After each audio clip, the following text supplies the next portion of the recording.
आहान, अभी हम अंदर होटल रूम में किसी से मिलने जा रहे हैं। आप वहाँ किसी को भी मत बोलना कि आप मेरे पति हैं। आप बोलना कि आप मेरे घर के नौकर हैं, समझे? शनाया, आहान, आपको पता है ना अंदर जो लोग बैठे हैं वो कितने अमीर हैं। अगर उनको पता चला कि मेरा पति ऐसा गरीब कंगाल है तो फिर कितनी बेइज्जती होगी। ये पहली बार नहीं था कि शनाया अपने गरीब पति आहान की बेइज्जती कर रही थी। इससे पहले आहान की बेइज्जती कई बार हो चुकी थी। शनाया और उसके घर वाले आहान को एक ही बदतर समझते थे, लेकिन आहान किसी की बातों का बुरा नहीं मानता था, क्योंकि उसे अपनी बीवी शनाया से बेइंतहा प्यार था। आज जब शनाया अपने बचपन की दोस्त रूपल के साथ कुछ बिगड़ैल रईस दोस्तों से मिलने होटल रूम जा रही थी, तो आहान को हिदायत दे रही थी। आहान, आखिरी वार्निंग दे रही हूँ, अंदर कोई तमाशा खड़ा मत करना। जी जैसा आप ठीक समझे। अंदर बिगड़ैल रईसजादे प्रेम मल्होत्रा, राज बेदी और पारस अग्रवाल बैठे थे। वैसे तो वो रूपल के दोस्त थे, लेकिन जैसे ही उन्होंने शनाया को देखा, उसकी खूबसूरती देखकर दंग रह गए। रूपल ही कौन है, गुलाब जैसी खूबसूरत? ये मेरी बेस्ट फ्रेंड शनाया है। आहान के पुराने कपड़े देखकर नाक भून सिकुड़ते हुए पारस पूछता है, अरे फूल के साथ कांटा कौन है? लेकिन तभी आहान बोलता है, जी मेरा नाम आहान है।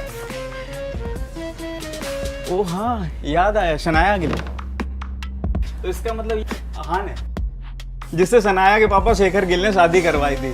Am I right, Shanaya? अब जैसे ही प्रेम और पारस को पता चलता है ये गरीब इंसान इस खूबसूरत लड़की शनाया का पति है, तो शनाया के फ्लर्ट करने के अरमानों पर पानी फिर जाता है। अब वो तीनों मिलकर आहान की गरीबी का मजाक उड़ाने लगते हैं। तो आहान भैया, मैंने सुना आप किसी बैंक में काम करते हैं, तो कितनी सैलरी है आपकी? लेकिन ये तीनों लड़के हंसते हंसते आहान की बेइज्जती कर रहे थे। 12,000 मिल जाते हैं। कितना? 12,000। कभी कभी बोनस मिलता है तो 15,000 भी मिल जाते हैं। अच्छी सैलरी। मतलब मेरे ज्वेलरी के अकाउंटेंट से आधी है, पर आजकल के जमाने में तो इतनी बहुत है। पारस भाई, अगर तुम्हारे स्टोर में किसी स्टाफ की ज़रूरत हो तो क्यों ना आहान भैया को कंसीडर करो। वो बहुत समझदार भी लगते हैं और तुम्हें शिकायत का मौका नहीं देंगे। हाँ, क्यों नहीं प्रेम भाई, 20-25 हज़ार की नौकरी तो मैं ऑफर कर ही सकता हूँ। अच्छा आयान भैया, आप चाहें तो कल से ज्वाइन कर सकते हैं।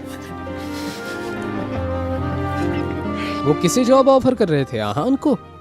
अगर वो चाहता तो उन तीनों को खरीदने की ताकत रखता था। थैंक यू मिस्टर अग्रवाल, आपका ऑफर सच में बहुत कमाल है। आपने मेरे बारे में इतना सोचा, इसके लिए मैं आपका शुक्रगुजार हूँ। लेकिन सच कहूँ तो मैं ज्वेलरी के बारे में ज़्यादा कुछ जानता नहीं हूँ। इधर शनाया आहान और रूपल के रईस दोस्तों की बेकार की बातों को सुनकर छिड़ गई।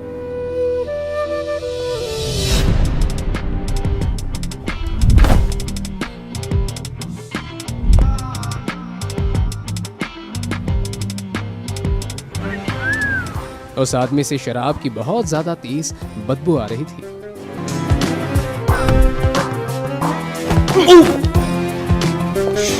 ये इंसान, तुम्हारी हिम्मत कैसे हुई मुझसे ऐसी बात करने की? हटो मेरे रास्ते से। ए रुक! क्या कहा? मैं घटिया? छोड़ो मेरा। अब शनाया ने ज्यादा सोचे बिना उस आदमी के मुंह पर एक थप्पड़ जड़ दिया।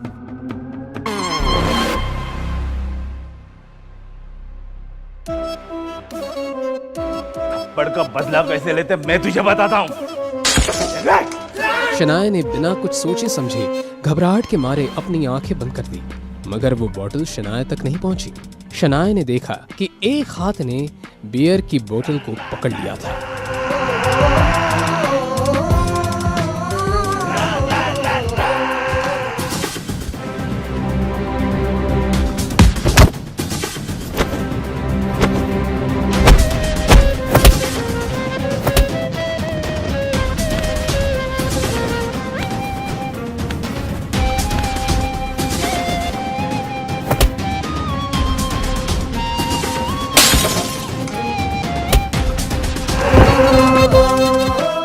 आहान के इस मूवमेंट से शनाया हैरान थी।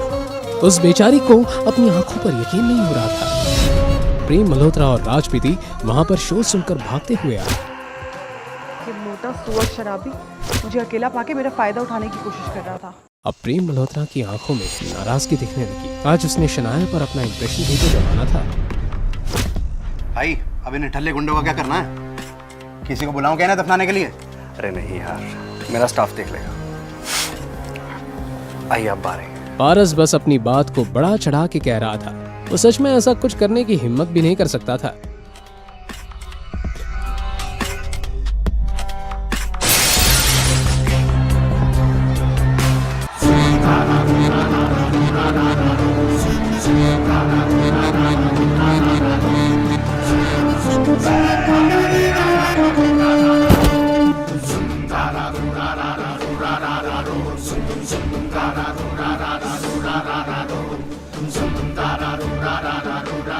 अच्छा, तो तुम लोग इतने बहादुर हो? अगर ऐसा है तो मेरा भी सामना करो। हाँ, तो मैं कहाँ डरता हूँ?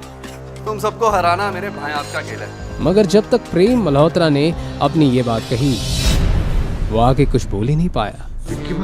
अपने सामने खड़े आदमी को देखते ही प्रेम मल्होत्रा की बोलती बंद हो गई, क्योंकि सामने जो आदमी खड़ा था वो ऐरा खैरा गुंडा नहीं था, विकी भाई था।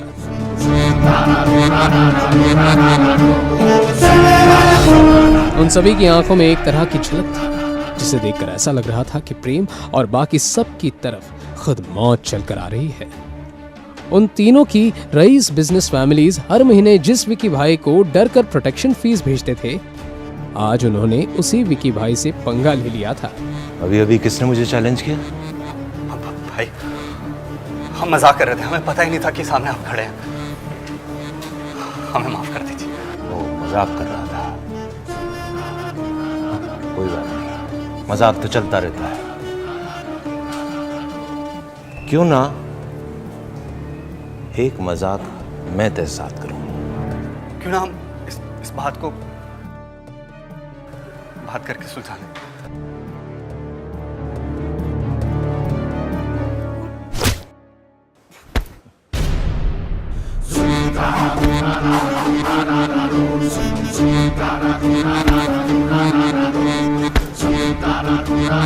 कैसा लगा मेरा मजाक?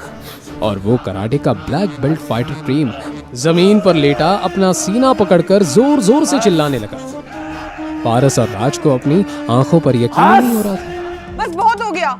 जैसे ही शनाया ने अपनी ये बात कही, विकी भाई ने जब इस आवाज की डायरेक्शन में देखा,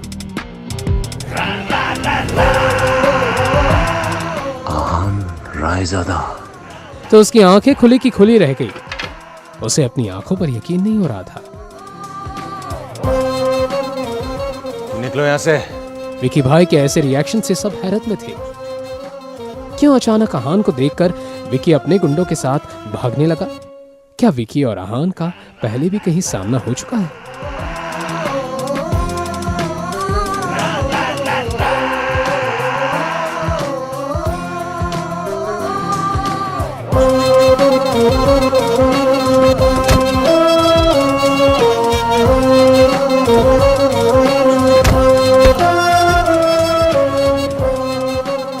क्या सचमुच आहान एक सीक्रेट अमीर ज़्यादा है?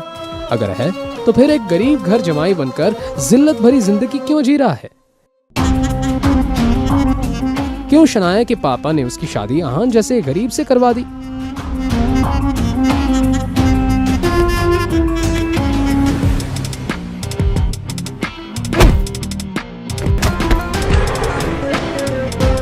इन सभी सवालों के जवाब के लिए नीचे दिए गए लिंक पर क्लिक करके इंस्टॉल कीजिए पॉकेट एफएम और फ्री में सुनिए दुनिया भर में हंगामा मचाने वाली ये जबरदस्त कहानी सीक्रेट अमीरजादा।